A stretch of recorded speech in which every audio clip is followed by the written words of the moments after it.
ರಾಜ್ಯದಲ್ಲಿ ಒಂದ್ ಕಡೆ ಸೌಜನ್ಯ ವಿಚಾರ ಎಷ್ಟರ ಮಟ್ಟಿಗೆ ಚರ್ಚೆ ಆಗ್ತಾ ಇದೆಯೋ ಅಷ್ಟರ ಮಟ್ಟಿಗೆ ಚರ್ಚೆ ಆಗ್ತಾ ರಾಜಕೀಯ ವಲಯದಲ್ಲಿ ಚರ್ಚೆ ಆಗ್ತಾ ಇರುವಂತ ಮತ್ತೊಂದು ವಿಚಾರ ಅಂತಂದ್ರೆ ಸದ್ಯಕ್ಕೆ ಜಾತಿ ಗಣತಿಯ ವಿಚಾರ. ಜಾತಿ ಗಣತಿಯನ್ನ ಮಾಡ್ತೀವಿ ಅಂತ ಕಾಂಗ್ರೆಸ್ ಹೇಳಿದ್ದು ಈಗ ವ್ಯಾಪಕ ಆಕ್ರೋಶ ವ್ಯಕ್ತವಾಗ್ತಾ ಇದೆ. ಸಾಮಾಜಿಕ, ಶೈಕ್ಷಣಿಕ, ಆರ್ಥಿಕ ಸಮೀಕ್ಷೆಯನ್ನ ನಾವು ಮಾಡ್ತೀವಿ ಅಂತ ನೀವು ಹೇಳ್ತಾ ಇದ್ದೀರಿ ನಿಜ. ಆದ್ರೆ ಆ ಟೈಟಲ್ನ ಅಡಿಯಲ್ಲಿ ಜಾತಿಗಳ ನಡುವೆ ಸಂಘರ್ಷ, ಒಡೆದು ಆಳುವ ನೀತಿ, ಹಲವು ಕಾಲಂಗಳ ಸೇರಿಸಿ ನೀವು ಏನು ಮಾಡೋದಕ್ಕೆ ಹೊರಟಿದ್ದೀರಿ, ನಿಮ್ಮ ಉದ್ದೇಶ ಆದರೂ ಏನು, ಈ ಸಮೀಕ್ಷೆಯ ಹಿಂದೆ ನಿಮ್ಮ ಅಜೆಂಡಾ ಇದೆಯಾ, ನಿಮ್ಮ ಕುತಂತ್ರ ಇದೆಯಾ ಅನ್ನೋ ರೀತಿಯ ಪ್ರಶ್ನೆಗಳು ಈಗ ಮೂಡ್ತಾ ಇದೆ. ವೀರಶೈವ ವರ್ಸಸ್ ಲಿಂಗಾಯತ ಬೆಂಕಿ ಹಚ್ಚೋದಕ್ಕೆ ಹೊರಟಿದ್ದೀರಿ, ಸನಾತನ ವರ್ಸಸ್ ವೀರಶೈವ ಲಿಂಗಾಯತ ಬೆಂಕಿ ಹಚ್ಚೋದಕ್ಕೆ ಹೊರಟಿದ್ದೀರಿ, ಎಲ್ಲ ಉಪಜಾತಿಗಳಿಗೆ ಕ್ರಿಶ್ಚಿಯನ್ ಸೇರಿಸಿದಿರಿ. ಎಲ್ಲೂ ಇಲ್ಲದ, ಯಾವತ್ತೂ ಇಲ್ಲದ ಈ ರೀತಿಯ ಕಾಲಂಗಳು ಇವತ್ತು ಯಾಕೆ ಬಂತು? ಆಸ್ತಿಕ ನಾಸ್ತಿಕ ಅನ್ನುವಂತ ಕಾಲಮ್ ಅನ್ನು ಕೂಡ ಈಗ ಕಾಂಗ್ರೆಸ್ ಸರ್ಕಾರ ಈ ಸಮೀಕ್ಷೆಯ ಭಾಗವಾಗಿ ಸೇರಿಸಿದೆ. ಇದರ ಉದ್ದೇಶ ಏನು? ನಾಸ್ತಿಕರು ಎಷ್ಟು ಜನ ಅಂತ ಇದ್ದಾರೆ ತಿಳ್ಕೊಂಡು ನೀವು ಏನ್ ಮಾಡಬೇಕಾಗಿದೆ? ಅವ್ರಿಗೇನಾದ್ರೂ ಒಂದು ವಿಶೇಷವಾದ ಯೋಜನೆಯನ್ನ ಜಾರಿಗೆ ತರ್ತೀರಾ? ನಾಸ್ತಿಕರು ಇಷ್ಟು ಜನ ಇದಾರಪ್ಪ, ಅವ್ರಿಗೆ ಒಂದು ಇಷ್ಟು ಕೋಟಿ ರೂಪಾಯಿ ಕೊಟ್ಬಿಡೋಣ ಅಂತೀರಾ? ನೀವು ಕಾಲಂಗಳಲ್ಲಿ ಸೇರಿಸಬೇಕಾಗಿದ್ದು ಏನು? ನಿಮ್ಮ ಸಮೀಕ್ಷೆಯ ಉದ್ದೇಶ ಏನು? ನಿಮ್ಮ ತಾಲೂಕುಗಳಲ್ಲಿ ನಮ್ಮ ಸರ್ಕಾರದ ಯೋಜನೆಗಳು ಎಷ್ಟು ಬಂದಿದೆ, ಆ ಯೋಜನೆ ಅಡಿಯಲ್ಲಿ ಎಷ್ಟು ಜನ ಉದ್ಧಾರ ಆಗಿದ್ದೀರಿ, ಎಷ್ಟು ಅಭಿವೃದ್ಧಿ ಕೆಲಸ ಆಗಿದೆ, ಇವೆಲ್ಲ ವಿಚಾರಗಳನ್ನು ನೀವು ಮಾಡಬಹುದಿತ್ತು. ಆದ್ರೆ ಇಲ್ಲ, ನಿಮಗೆ ನಾಸ್ತಿಕ ಕಾಲಂ ಬೇಕಾಗಿದೆ. ಕುರುಬ ಕ್ರಿಶ್ಚಿಯನ್, ಲಿಂಗಾಯತ ಕ್ರಿಶ್ಚಿಯನ್, ಬ್ರಾಹ್ಮಣ ಕ್ರಿಶ್ಚಿಯನ್, ಒಕ್ಕಲಿಗ ಕ್ರಿಶ್ಚಿಯನ್, ವ್ಯಾಸ ಬ್ರಾಹ್ಮಣ ಕ್ರಿಶ್ಚಿಯನ್, ಎಲ್ಲ ಉಪಜಾತಿಗಳ ಮುಂದೆ ಕ್ರಿಶ್ಚಿಯನ್. ಈ ಎಲ್ಲ ವಿಚಾರಗಳ ಉದ್ದೇಶ ಏನು ಜನರಿಗೆ ಅರ್ಥ ಆಗಲ್ವಾ? ನೀವೇನ್ ಮಾಡೋದಕ್ಕೆ ಹೊರಟಿದ್ದೀರಿ? ಇದು ಈಗ ರಾಜ್ಯದಲ್ಲಿ ಮೂಡ್ತಾ ಇರುವಂತಹ ಪ್ರಶ್ನೆ. ಈ ಎಲ್ಲ ಪ್ರಶ್ನೆಗಳಿಗೆ ಸರ್ಕಾರದ ಉದ್ದೇಶ ಇವೆಲ್ಲವನ್ನ ತಿಳ್ಕೊಳ್ಳುವುದಕ್ಕೆ, ಚಿಂತನ ಮಂಥನ ಮಾಡೋದಕ್ಕೆ ನಾವೀಗ ಮಹಾಭಾರತ ಡಿಬೇಟ್ ಅಲ್ಲಿ ಕೂತಿದ್ದೀವಿ. ವಿಶೇಷ ಅತಿಥಿಗಳು ಬಂದಿದ್ದಾರೆ, ಅವರೆಲ್ಲರನ್ನೂ ಕಾರ್ಯಕ್ರಮಕ್ಕೆ ಸ್ವಾಗತಿಸ್ತಾ ಇದ್ದೀನಿ. ಮೊದಲನೇದಾಗಿ ಕಾಂಗ್ರೆಸ್ನ ವಕ್ತಾರರಾಗಿರುವಂತಹ ದರ್ಶನ್ HD ಅವರು ನಮ್ಮ ಜೊತೆಗೆ ಜಾಯ್ನ್ ಆಗಿದ್ದಾರೆ. ಅವರನ್ನ ಕಾರ್ಯಕ್ರಮಕ್ಕೆ ಸ್ವಾಗತಿಸ್ತಾ ಇದ್ದೀನಿ. ದರ್ಶನ್ ಸರ್, ಕಾರ್ಯಕ್ರಮಕ್ಕೆ ಸ್ವಾಗತ. ನಿಮ್ಗೆ ನಮಸ್ಕಾರ ಸರ್. ಇನ್ನ ಬಿಜೆಪಿಯ ವಕ್ತಾರರಾಗಿರುವಂತಹ ಅಶೋಕ್ ಗೌಡ್ರಿದ್ದಾರೆ. ಅಶೋಕ್ ಗೌಡ್ರನ್ನ ಕಾರ್ಯಕ್ರಮಕ್ಕೆ ಸ್ವಾಗತಿಸ್ತಾ ಇದ್ದೀನಿ. ಕಾರ್ಯಕ್ರಮಕ್ಕೆ ಸ್ವಾಗತ ಸರ್. ಹಾಗೇನೆ ದಲಿತ ಹಿಂದುಳಿದ ಹೋರಾಟಗಾರರು, ಹಿರಿಯರು ಆಗಿರುವಂತಹ ಮುಕುಡಪ್ಪ ಅವರು ನಮ್ಮ ಜೊತೆಗಿದ್ದಾರೆ. ಅವರನ್ನು ಕಾರ್ಯಕ್ರಮಕ್ಕೆ ಸ್ವಾಗತಿಸ್ತಾ ಇದ್ದೀನಿ. ಸರ್, ಕಾರ್ಯಕ್ರಮಕ್ಕೆ ಸ್ವಾಗತ ನಿಮಗೆ. ನಮಸ್ಕಾರ. ಹಾಗೇನೆ ವಜ್ರದೇಹಿ ಮಠದಿಂದ ರಾಜಶೇಖರಾನಂದ ಶ್ರೀಗಳು ಕೂಡ ನಮ್ಮ ಜೊತೆಗೆ ನೇರ ಸಂಪರ್ಕದಲ್ಲಿದ್ದಾರೆ. ನಮಸ್ತೆ. ರಾಜಶೇಖರಾನಂದ ಶ್ರೀ, ಕಾರ್ಯಕ್ರಮಕ್ಕೆ ಸ್ವಾಗತ ನಿಮಗೆ. ನಮಸ್ತೆ. ಎಸ್, ನಾನು ಅಶೋಕ್ ಗೌಡ್ರಿಂದ ಕಾರ್ಯಕ್ರಮವನ್ನ ಇವತ್ತು ಆರಂಭ ಮಾಡ್ತಾ ಇದ್ದೀನಿ. ಅಶೋಕ್ ಗೌಡ್ರೆ, ಈಗಾಗಲೇ ಬಿಜೆಪಿಯವರು ರಾಜ್ಯಪಾಲರನ್ನ ಭೇಟಿ ಆದ್ರು, ಒಂದು ನಿಯೋಗ ಹೋಗ್ತು. ನೀವು ಸಮೀಕ್ಷೆಯನ್ನ ಮಾಡ್ತಾ ಇದ್ದೀರಿ, ಸಮೀಕ್ಷೆ ಹಿಂದೆ ನಿಮ್ಮ ಅಜೆಂಡಾ ಇದೆ, ನಿಮ್ಮ ಹಲವು ವಿಚಾರಧಾರೆ ಇದೆ ಅನ್ನುವಂತಹ ಮಾತನ್ನ ನಿಮ್ಮ ನಿಯೋಗ ನಿನ್ನೆ ಹೇಳಿದೆ. ಎಲ್ಲ ಉಪಜಾತಿಗಳ ಮುಂದೆ ಕ್ರಿಶ್ಚಿಯನ್ ಅಂತ ಸೇರಿಸ್ತಾ ಇದ್ದೀರಿ. ನಿಮಗೆ ಅಭಿವೃದ್ಧಿ ಬೇಕಾಗಿಲ್ಲ, ಜಾತಿಗಳನ್ನ ಒಡೆಯುವಂತಹ ಕೆಲಸ ನಿಮಗೆ ಬೇಕಾಗಿದೆ ಅನ್ನುವಂಥದ್ದು ನಿಮ್ಮಗಳ ನೇರ ಆರೋಪ. ಯಾಕೆ ನಿಮಗೀಗ ಈ ರೀತಿ ಅನಿಸ್ತಾ ಇದೆ? ನೋಡಿ, ಸತ್ಯವಾದ ಮಾತದು. ಆಕ್ಚುಲಿ ಏನಂತ ಹೇಳಿದ್ರೆ ಬರೀ ಕ್ರಿಶ್ಚಿಯನ್ರಿಗೋಸ್ಕರವಾಗಿನೇ ಒಂದು ಈ ರೀತಿ ಮಾಡಿದ್ದ. ಇನ್ನೂ ಒಂದು ಹಲವಾರು ಅಂಶಗಳಿದೆ. ಉದಾಹರಣೆಗೆ ಜೈನರಲ್ಲಿ ನಾವು ಕೇಳ್ಕೊಂಡಿರಂಗೆ, ನಾವು ಓದ್ಕೊಂಡಿರಂಗೆ ಸ್ಟ್ಯಾಂಡರ್ಡ್ ಬುಕ್ಸ್ ಏನಿದೆ ಅದ್ರ ಪ್ರಕಾರ ಶ್ವೇತಂಬರರು ಮತ್ತು ದಿಗಂಬರರು ಅಂತ ಎರಡೇ ಜೈನ್ಸ್ ಇರೋದು. ಅಕಸ್ಮಾತ್ ನೀವು ಆ ಕಲ್ಚರಲ್ ಪ್ರಾಕ್ಟೀಸಸ್ ತೆಗೆದುಕೊಂಡ್ರೆ, ಹಳೆ ವರದಿನಲ್ಲಿ ಈ ಹಳೆ ವರದಿ ಏನಿತ್ತು, ಇದರಲ್ಲಿ ಏಳು ಜೈನರ ಅಂದ್ರೆ 7 ಗ್ರೂಪ್ಸ್ ಅಂತ ತೋರಿಸ್ತಾರೆ. ಈ ವರದಿ ಹಳೆ ವರದಿ, ಆ ಕಾಂತರಾಜ್ ವರದಿ ಅದೇ. ಈಗ ಹೊಸ ಇದರಲ್ಲಿ ಏನ್ ಮಾಡ್ತಿದ್ದಾರೆ ಅಂತ ಹೇಳಿದ್ರೆ 29 ಜೈನ ಜಾತಿಗಳನ್ನ ಹುಟ್ಟಾಕಿದ್ದಾರೆ. ಎಲ್ಲಿಂದ ಬಂತು ಜೈನ ಜಾತಿಗಳು 29 ಗೊತ್ತಿಲ್ಲ ನನಗೆ, ಖಂಡಿತವಲ್ಲ. ಅದಾದ್ಮೇಲೆ ಬುದ್ಧಿಸ್ಟ್ಗಳಲ್ಲಿ ಇರ್ತಕ್ಕಂತಹದ್ದು ಒಂದೇ, ಅದರಲ್ಲಿ ಹಳೇದು ಕಾಂತರಾಜ್ ವರದಿನಲ್ಲಿ ಇತ್ತು, ಈಗ ಮಧುಸೂದನ ನಾಯಕ್ ವರದಿನಲ್ಲೂ ಇದೆ. ನಿಯೋ ಬುದ್ಧಿಸ್ಟ್ ಅಂತ ಎಲ್ಲಿಂದ ಬಂತು ಗೊತ್ತಿಲ್ಲ. ಆಯ್ತು, ಇದೆಲ್ಲ ಒಂದು ಕಡೆಗೆ. ಈಗ ಕ್ರಿಶ್ಚಿಯನ್ಸ್ ಅಲ್ಲಿ 330 ಟೈಪ್ಸ್ ಆಫ್ ಡಿನಾಮಿನೇಷನ್ಸ್ ಇದೆ ಅಂತ ಹೇಳ್ತಾರೆ ಅವರು. ನಾವೆಲ್ಲ ಇಲ್ಲಿ ಜಾತಿ ಅಂತ ಹೇಳಿದ್ರೆ ಅವರು ಅದನ್ನ ಡಿನಾಮಿನೇಷನ್ ಅಂತ ಹೇಳ್ತಾರೆ.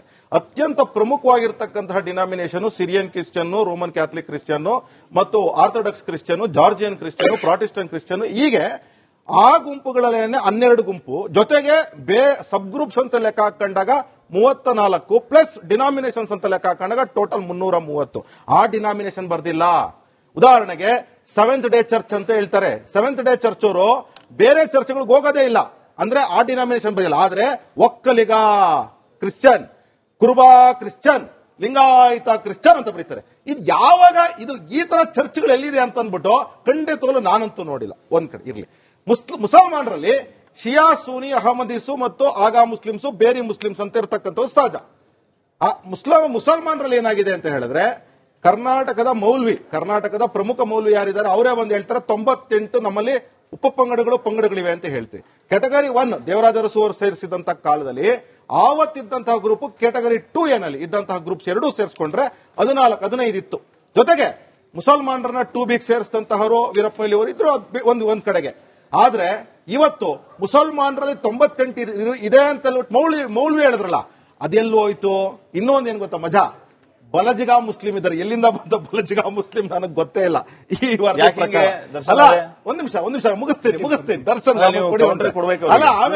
ಆಮೇಲೆ ಏನು ಅಂದ್ರೆ, ಈ ರೀತಿ ಜಾತಿಗಳಲ್ಲಿ ಒಂದ್ ಮಾಡಿದ್ರೆ, ಜೊತೆಗೆ ಈಗ ಜಾತಿನಲ್ಲಿ ಉದಾಹರಣೆಗೆ ನಾನು ಒಕ್ಕಲಿಗ, ನಂದು ಕೋಡ್ ಬಂದು 1541 ಆಗ್ಬೇಕು, ಆಯ್ತಾ?